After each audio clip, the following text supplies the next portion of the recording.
প্রকাশ্যে বিজেপির গোষ্ঠী কোন্দল। মণ্ডল সভাপতির নির্বাচনের মনোনয়নকে ঘিরে তীব্র উত্তেজনা ছড়ালো পশ্চিম মেদিনীপুরের দাঁতনে। আর বৈঠক চলাকালীনই হাতাহাতিতে জড়িয়ে পড়লেন বিজেপি কর্মীরা। আর এই নিয়ে বিজেপিকে তীব্র কটাক্ষ তৃণমূল কংগ্রেসের।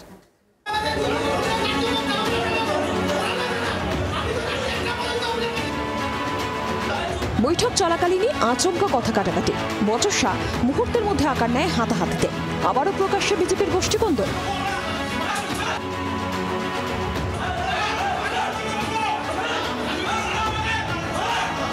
ঘটনাস্থল পশ্চিম বর্ধমানের কেশিয়ারি বিধানসভার দাঁতনে মণ্ডল সভাপতির নির্বাচনে মনোনয়নের জন্য শুক্রবার বৈঠক ডাকে স্থানীয় বিজেপি নেতৃত্ব। সেই বৈঠকে মণ্ডল সভাপতির উপস্থিতিতেই হাতাহাতিতে জড়ান বিজেপি নেতাকর্মীরা। আমাদের জেলা সভাপতি আমাদের মণ্ডলটাকে অন্ধকারে রেখে সমস্ত কিছু করার চেষ্টা করেছিল। কালকে নমিনেশন করতে এসেছিলেন, জেলা সভাপতির নেতৃত্বেই এসেছিলেন। জেলা সভাপতি কতিপয় ব্যক্তিকে জেলার নিয়ে ওই রকম মণ্ডল সভাপতিদের অন্ধকারে রেখেই এইসব কাজ করার চেষ্টা করেছিলেন। যেমন আমার মণ্ডল কমিটি 61 জন, শক্তি প্রমুখ, বুথ সভাপতি এবং অ্যাক্টিভ মেম্বার যারা হয়েছেন বর্তমান, তাদেরকে না জানিয়ে ওরা কয়েকজনকে ডেকে করার চেষ্টা করেছিলেন।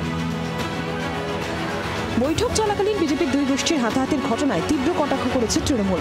দাঁতনে বিরোধী হিসেবে বিজেপির অস্তিত্ব নেই বলে দাবি তৃণমূল বিধায়ক বিক্রম চন্দ্র প্রধানের। এখন তাদের দাঁতনে বিরোধী রাজনৈতিক দল বিজেপি যেটা, এটা দূরবীন দিয়ে এখনো দেখতে হয়।